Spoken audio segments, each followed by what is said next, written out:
सूरज बाबा भेजलन खबरिया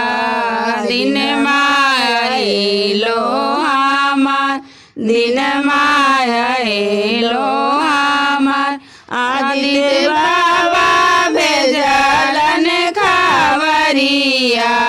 दिन मायलो हमार दिन मायलो हमार चौठा के करिया सननिया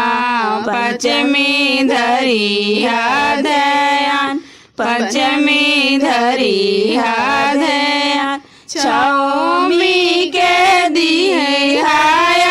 रगिया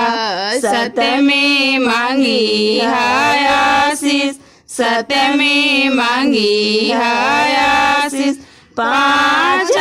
पुत्र सूरज दिहलन एगो धियावा जरूर एगो धियावा जरूर।